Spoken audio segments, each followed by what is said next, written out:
Hi guys, welcome back to simple reaction. So recently एक news आ रही है, महाकुंभ में जितनी भी औरतों ने स्नान लिया था उन सब की ऑब्सीन वीडियोस को किसी ने कैप्चर किया। फेसबुक, ट्विटर, टेलीग्राम और कुछ पॉर्न साइट्स में उन चीज़ों को अपलोड कर दिया है, इंक्लूडिंग यूट्यूब। और ये सारे वीडियोस जिसने भी कैप्चर किए हैं, बड़े स्मार्टली कैप्चर किए हैं और छुपा छुपा के कैप्चर किए हैं। किसी को भनक तक नहीं लगी कि ये सारी वीडियोस कोई कैप्चर भी कर रहा है। महाकुंभ डीआईजी वैभव कृष्णा ने ये बताया कि 103 जितने ऐसे अकाउंट्स उनके नोटिस में आए हैं जिनके थ्रू ये सारी वीडियोस अपलोड की गई है सोशल मीडिया पे। बहुत सारे टेलीग्राम चैनल्स उनके पकड़ में आए हैं, जैसे कि open bathing video group, hidden bath video group, Ganga river open bath group, parlour CCTV camera video, spy video hidden camera group.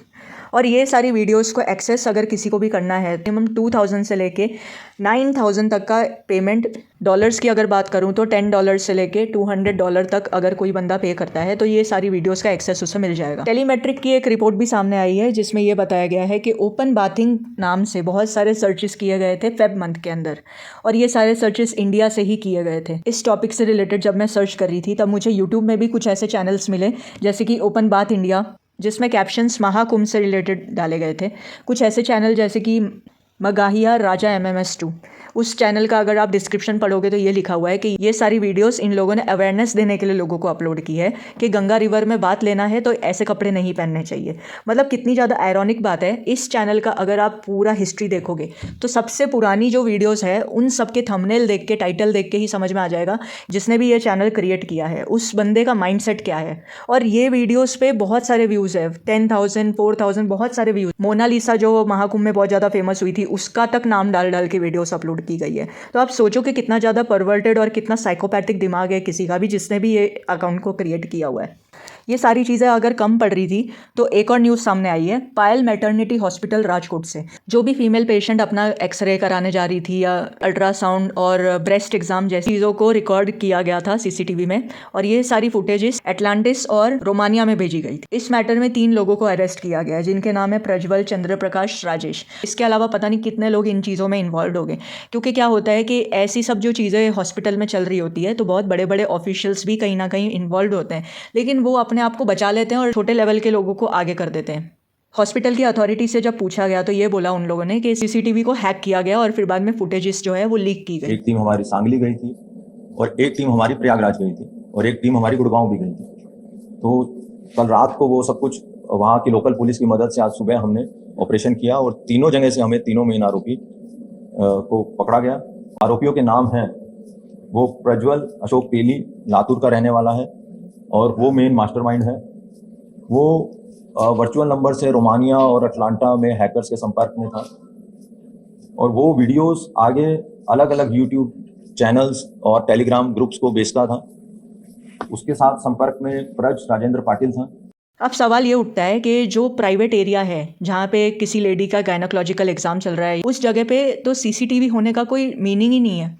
ये सारी चीज़ें कैप्चर होना, रिकॉर्ड होना और लीक होना एक तरीके से ये सारी फीमेल पेशेंट्स की प्राइवेसी और उनकी डिग्निटी के ऊपर एक हमला है। मतलब हमें अब ये भी सोचना पड़ेगा कि अगर हम कहीं चेकअप कराने जा रहे हैं तो हमें ये भी ध्यान रखना पड़ेगा कि वहाँ पे कोई कैमरा तो नहीं है। हम लोग तो कहीं पे सेफ है ही नहीं, ना कोई चेंजिंग रूम में, ना कोई पब्लिक वॉशरूम में, ना अपने ही घर में, ना बाहर, कहीं पे हम लोग सेफ ही नहीं है। बहुत सारे चैनल्स बनाए गए थे टेलीग्राम पे, जैसे कि gynae, ultrasound, surgery, child birth, X ray, electrocardiogram, back analysis, therapy, rectal exam, dermatology exam, breast exam, colonoscopy, CT scan, injection, mixed hospital. आप लोग सब स्क्रीन पे देख सकते हो कि कितनी सारी वीडियोस शूट की गई थी और कितनी सारी वीडियोस को कैप्चर किया गया था विदाउट पेशेंट्स नॉलेज। एक्सेस करने के लिए 999 से लेके 1500 तक का पेमेंट करना पड़ेगा और फिर ऐसी वीडियोस आपके एक्सेस में आ जाएगी। और ये सारी चीज़ों के पैसे UPI और डिजिटल पेमेंट के थ्रू रिसीव किए जाते थे और ये सारी चीज़ों को बाहर सप्लाई कर दिया गया था। मतलब आप सोचो कि कैसे विकृत माइंडसेट के लोग होंगे जिनको ये सारी चीज़ें देख के प्लेजर मिल रहा है।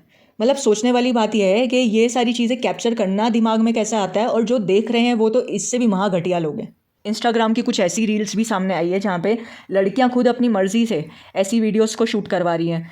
ट्रांसपेरेंट टाइप के कपड़े पहने हुए हैं जहाँ पे अंदर की चीज़ें सारी क्लियरली दिखे और वीडियो शूट करवा रही हैं और ये रील्स को अपलोड कर रही हैं अपने इंस्टाग्राम अकाउंट पे। क्यों? क्योंकि उन्हें व्यूज़ चाहिए। एक टॉवल गर्ल करके भी है जो महाकुंभ में गई थी नहाने के लिए, उसकी रील्स भी वायरल हो रही है।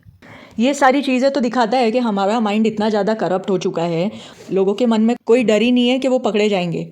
इतने सारे क्रिमिनल्स बढ़ते जा रहे हैं, इन सबको ये पता है कि यहाँ पे कोई सज़ा वज़ा होने नहीं वाली। कितने सारे बड़े बड़े रेप केसेस हो गए जहाँ पे सालों साल केसेस चलते रहते हैं, तारीख पे तारीख मिलती रहती है, लेकिन कोई रिजल्ट सामने नहीं आता। ये सारी चीज़ों की वजह से ही ये सारे लोगों का माइंडसेट ऐसा हो गया है कि हम तो कुछ भी कर सकते हैं। महाकुंभ में बहुत सारी ऐसी चीज़ें हुई जिसके ऊपर क्वेश्चन उठने चाहिए, जिसके ऊपर कोई डिबेट नहीं हो रही है। ऐसी चीज़ें महाकुंभ में हो रही है, तो अब हमें क्या कहना चाहिए कि महाकुंभ से जो औरतों की वीडियो लीक हुई है, इसके पीछे कोई ऐसा ही बंदा होगा जिसको रिलीजन से कोई लेना देना है नहीं। हो सकता है कि ये हिंदू रिलीजन का कोई बंदा हो भी ना जिसने ये कांड किया है, या हो सकता है हिंदू रिलीजन का ही हो, क्योंकि कोई भी रिलीजन का बंदा हो, किसी का भी दिमाग खराब तो हो ही सकता है। अब महाकुंभ में अगर कोई एंट्री ले रहा है तो वहाँ के ऑफिशियल्स किसी का भी आईडी चेक नहीं कर रहे हैं। कोई रिकॉर्ड नहीं है वहाँ पे कि कितने लोगों ने वहाँ पे एंट्री ली है, कितने लोगों ने यहाँ पे स्नान लिया है, उसका कोई डेटा नहीं है गवर्नमेंट के पास। महाकुंभ में कोई भी एंट्री ले सकता है, कोई भी मज़हब का इंसान है, चाहे हिंदू, मुस्लिम, सिख, ईसाई कोई भी हो, सबको एंट्री वहाँ पे अलाउड है, जो कि मेरे हिसाब से नहीं होना चाहिए, क्योंकि ये एक हिंदू फेस्टिवल है और इससे बहुत सारे हिंदू की सेंटीमेंट्स जुड़े हैं। तो आप लोगों का क्या सोचना है ये सारी इंसिडेंट्स के ऊपर? कमेंट सेक्शन में अपनी राय ज़रूर रखना। चैनल पे नए हो तो सब्सक्राइब करना, वीडियो पसंद आए तो लाइक करना। Thank you so much.